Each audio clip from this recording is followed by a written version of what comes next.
Hello and welcome to Impactability, the Nonprofit Leaders Podcast. This is a show that explores the landscape of the nonprofit organization, big and small, offers some incredibly helpful information and resources, and gives nonprofits a place to share ideas and get advice. I'm your host, Joe Turner. Our show is sponsored by Soukup Strategic Solutions, offering a wide variety of services to help nonprofits maximize their impact. So let's get into solving the problems that might be plaguing your nonprofit. Thanks for joining us at Impactability, the Nonprofit Leaders Podcast. We're coming to you from Planet Philanthropy 2022. It has been an outstanding conference, and we're talking to a lot of the presenters here, some of the vendors here, and we've got a fantastic guest, Mark Becker. He's a founding partner at Cathexis Partners, a company that specializes in IT solutions for nonprofits.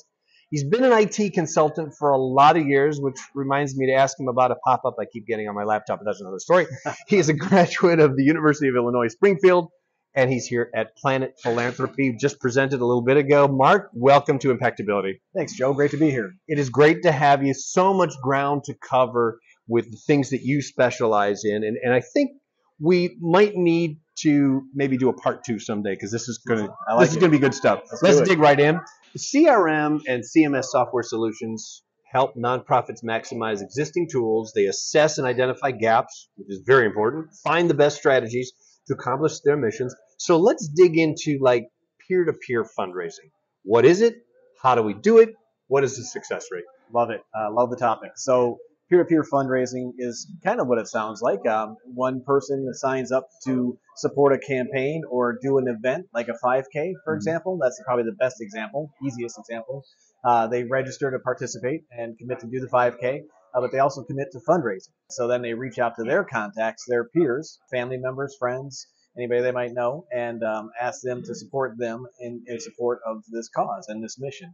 And that's how you get the whole peer-to-peer and actually have your participants help you as an organization fundraise for what's important to you. And what's the success rate like? It's really popular. It continues to grow a lot. Well, it's been a hard couple of years, right? Things were different. Yeah, obviously. Like everywhere else. But we're getting back out there again. Hybrid events are becoming more and more popular because of what happened during the pandemic. Everybody had to cancel their events altogether. But now even if you're doing in-person physical events again or physical campaigns, they're still offering up a virtual or option as well. So therefore the hybrid, and they're becoming very popular. Excellent. So fundraisers can sometimes, excuse the expression, but leave money on the table. You've heard that before. How does that happen, and what can we do to fix it? Yeah, it's about empowering them with all kinds of tools, such as suggested messages that they can share, tweets, suggested social media posting, posters, ads, hashtags that they can share with their friends. So basically empowering them, giving them a toolkit to help them fundraise for you, right? They're amateur fundraisers, and even professional fundraisers have a hard time asking for money sometimes. So give them whatever they need to make it easy as possible. Obviously, especially in the line of work that you're in, it's all about the data. Garbage in, garbage out. So what are we not doing with our data? And I know you see it all the time.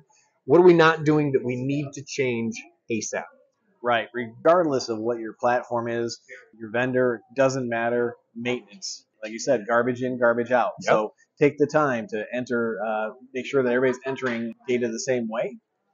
Make sure that you're running reports the same way, because you can run two different reports in the same system, get completely different information. And if you're presenting those both to the board, one's right and one's wrong, and then they're not going to have a whole lot of confidence in you. So making sure that everybody knows the processes and the right reports to run, and everybody's comparing the right numbers. But it all starts with making sure you have goals to weigh against. Goals, definitely. Goals are important, but let's take a look at something like an email campaign. I'm going to take the role of a nonprofit. We try email campaigns. We're just not getting any bang for our buck. What are we doing wrong? Because obviously they work for others. They're not working for us. What are we doing wrong? How do we improve that? Don't ask for money every time. Very good. That's true. Right? Make sure that you have your list clean as far as the technology goes. Make sure you're using a solution that actually does get the email where it needs to go and not in someone's spam folder. So make sure you have the right tech to start with. Check your deliverability rate, making sure that it is actually getting through and your platform's not causing the issue. But then once you've gotten that sorted out, focus on your actual message. It starts with the subject line and goes on from there, so you can really blame it on a lot of things, but you can probably pinpoint the issues pretty quickly depending on what direction you need to go down. Would you say in that situation, using that as an example, would you say it's an issue with our communication strategy? Oh, for sure. You got to see your unsubscribe rates. You're talking to people too often. If they're starting to unsubscribe more often, back it off a bit, right? And yeah, you have to have a strategy. You have to have it laid out, and you have to make sure you follow it. Yeah. Are you A/B testing that kind of thing? Oh, for sure. Hopefully, you are, right? If you have a big enough list to make it worthwhile, and by big enough list, I'm talking probably definitely in the thousands, not in the hundreds, to make it worthwhile. Otherwise, it's just not going to be enough variables to make it measurable. So what kind of changes could we make at this nonprofit that I'm talking about to our e-communication strategy to kind of maybe boost it up a little bit, kind of give us more of an edge? You're right. Start getting into the messaging for sure, and looking at your subject lines, looking at all the details, anything to do with the copy, making sure that you're also doing spam checking to make sure that you're testing it against a spam checker to see a spam scorer, to make sure that it isn't likely end up falling in spam because of something you're saying or some image that you're putting in there, or a secondary underlying meta tag that's going to cause an issue. Right. Okay, we're a small nonprofit, and we just use Constant Contact. That's all we use, which is a great product, don't get me wrong. Great product. How can we improve in terms of our analytics? Because they can only give you so much information. What can we do to maybe do better with that? Yeah, it's Constant Contact, MyEmma, there's a bunch of them, right? Yeah. Tons of them, they all work fine. Everybody has their personal preference, and they'll all have some analytics in there and some reporting. But what you can do in addition to that is start trying to put in some source codes to any of your links so you can actually track through to what people are clicking through on and how far they're getting in that funnel. In other words, using Google Analytics to track a source from the first click through to the page they land on to where they go to from there, and making sure that they're actually following the funnel, the final destination, the call to action that you want them to, which may be, hopefully making a donation, or it might be sharing a story, showing a video, that type of thing. Right. And I take that a step further. I would say start using some of that with a drip marketing campaign. For sure. Yeah. Definitely, welcome series, donor thank you, end of year campaign, and again, look at your open rates, look at your unsubscribes, and adjust from there. And don't pat yourself on the back when you've got a better open rate 1 month over the next. Actually look at it and see what did we do differently, and let's do more of that. And yeah, open rates are less and less useful these days because of the whole Apple piece. So it's more about the click-throughs and what people are actually taking action on. That's what you can really believe than open rates. Yeah, I'm glad you pointed that out, because I think that's something that people really need to focus on, is look at the secondary data. Don't just look, our open rate's up, we're great, we're doing wonderful. There's so much more underneath that. Exactly. Yeah. And probably a bunch of servers just opened your emails. Didn't mean anybody read them. Yeah, exactly. You're listening to our conversation with Mark Becker from Cathexis, IT Solutions for Nonprofits. We recorded this live at Planet Philanthropy 2022. It was a noisy, crowded day, and we had such a great conversation. More of our conversation coming up in just a moment. You're listening to Impactability, the Nonprofit Leaders Podcast. I'm Joe Turner. Stay with us. We'll be right back. Sometimes there's just not enough hours in the day to get the work at your nonprofit done. Soukup Strategic Solutions can help. We handle all kinds of projects, especially the ones you can't seem to get to. Fundraising, marketing, grant writing, communications, and more. With Soukup Strategic Solutions, you'll have a team of nonprofit professionals working for you. You'll have more hands on deck, reduce overhead, and increase efficiency. For a free consultation on how we can help lighten the load at your nonprofit, visit SoukupStrategicSolutions.com. Maximize your impact with Soukup Strategic Solutions. Welcome back to Impactability, the Nonprofit Leaders Podcast. I'm your host, Joe Turner, and we're listening back to our conversation with Mark Becker from Cathexis. He's got some great IT solutions for nonprofits. We recorded this live at Planet Philanthropy 2022. Let's get back to our conversation. In your line of work, you talk with a lot of nonprofits. You're working with them all the time, Mark. What are some reoccurring issues that you're seeing from an IT perspective that they're having?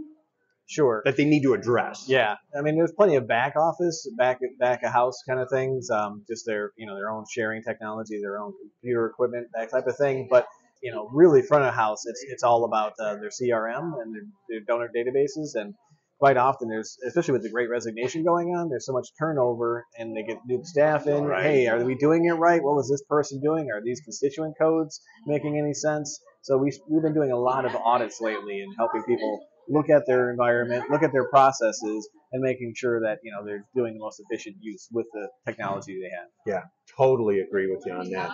Besides working with nonprofits on their IT issues, you also work for a nonprofit yourself. Why do you volunteer your time? Well, I mean, actually, it became out of a frustration. I went out to their site to donate again. I donated to the Golden Retriever Rescue of Mid-Florida a few years in a row, and had a problem submitting a donation. There shouldn't be problems submitting donations. It should be pretty straightforward. It should be seamless. Otherwise, you're going to have problems. And easy, too. And very easy. Yeah. Less is more, for sure. You know, so I reached out. I've been meaning to reach out anyways, and that was the impetus to make me go out and volunteer and help them out with their technology. So. Yeah. And like, I love doing this stuff. We spend a lot of time. I spend a lot of time on the phone just helping organizations out. I spend a lot of time at conferences like this, just offering advice.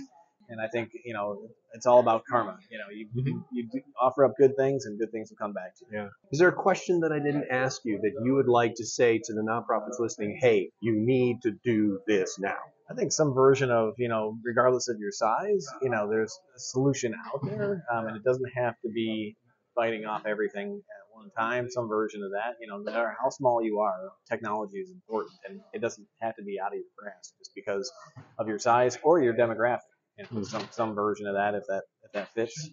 Otherwise, I think it's great. Mark, appreciate your time. Mark Becker, the founding partner at Cathexis Partners, great company specializing in IT solutions for nonprofits. I love saying that because the nonprofits, big and small, as you just said, they need the help, and the more we can get them the information that they need, the better they can fulfill their mission and serve their communities.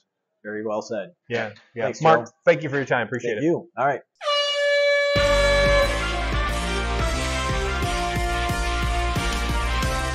Time once again for another edition of Coach's Corner, where we take your questions and we ask our impact coaches for their answers.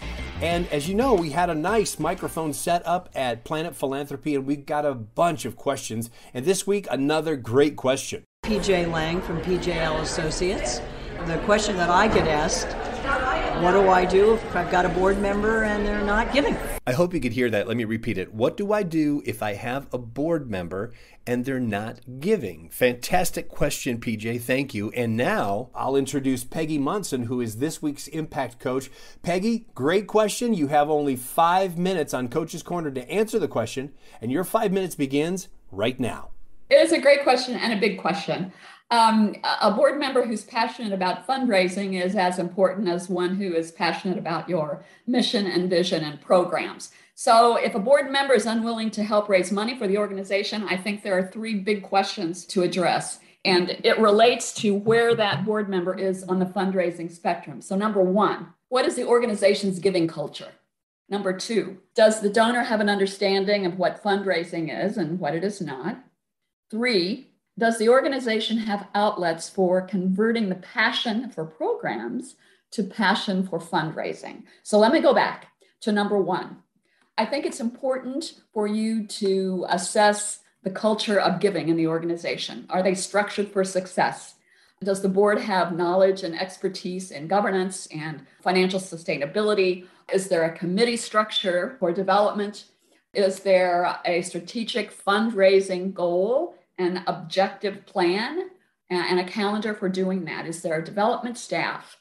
And is the marketing, communications, and technology group plugged in to the culture of giving in your organization? And secondly, to answer that question, it's so important to set expectations and build confidence on the board. So has the board been profiled, and have there been candidates recruited who have an affinity and a capacity to give? Do they have the time, talent, treasure, ties, and testimony? And is there experience on the board of folks who have been involved in fundraising? Lots of materials the board should have on hand, a board description with metrics. What are they expected to do? Support the organization financially, going to events, going to meetings. And lastly, is there a resource for the board to have confidence in everything about the organization? Its bylaws, articles, organizational chart, marketing collateral, All of that really is a way to arm board members so they have confidence in the organization. Number two, do they have an understanding of what fundraising is and what it is not? So there are ways to engage in fundraising according to the fundraising cycle, and it's very basic. Fundraising is identification, and that means a board member can help increase awareness and make connections within their network. Qualification. The board member can help with staff to qualify the ideal prospect for a gift. Cultivation. A board member can help build relationships with meetings and calls, and they can hold or invite friends to a non-ask event. Certainly solicitation, asking for a gift is important. And lastly, stewardship. Do the board members know that when someone has given a gift, one of the most important things you can do after that is to thank that person. Thank you calls is the way I got involved as a board member with an organization. Number three, are there outlets for converting passion for programs to passion for fundraising? And by that, I mean, are there opportunities for the board to be proactive between board meetings and to feel empowered and productive? Are there training sessions on how to be an ambassador, telling success stories? Does the organization have a calendar of non-ask events, tours, fundraisers, and volunteer events? And does the organization have what I would call a tracking mechanism or a dashboard for board members? So the activities between board meetings are very important, and they can generate a sense of momentum and provide a way to measure accomplishments. If you answer these three questions and you've addressed these three questions, and in fact, the board member is not going to give and is not going to be involved in fundraising, have perspective and put the organization first, and just be sensible about it. If there's no sort of process for board member evaluation in the bylaws to implement, just let the member term out. But have a conversation of appreciation, and express that your organization is going in a new fundraising focused direction. If you have a board member who has a passion for your mission and vision, a passion for your programs, but is not interested in the fundraising part of being a board member, find an opportunity for that board member's passion for the organization to be expressed in other ways, perhaps in an advisory capacity or in another important volunteer role. Keep that board member close, that board member who has a passion for what you're doing. That is fantastic, Peggy. Great advice. Thank you. And also thanks to PJ for giving us the question here on Coach's Corner. But Peggy, thank you so much for joining us this week. You're more than welcome. Thank you, Joe. If you've got a question for Coach's Corner, we want to hear from you. Email them to us at impactcoaches@impactability.net. Again, that's impactcoaches@impactability.net. And if you want to reach me, my email address is joe.turner@impactability.net. If you enjoyed today's episode, be sure to subscribe to the show in your favorite podcast app, and that way you'll get new episodes downloaded just as soon as they come out. Also, please give us a review or a rating so that your peers in the nonprofit industry can find us as well. I'm Joe Turner. Thanks for listening, and thank you for all you do to make the world a better place through your nonprofit.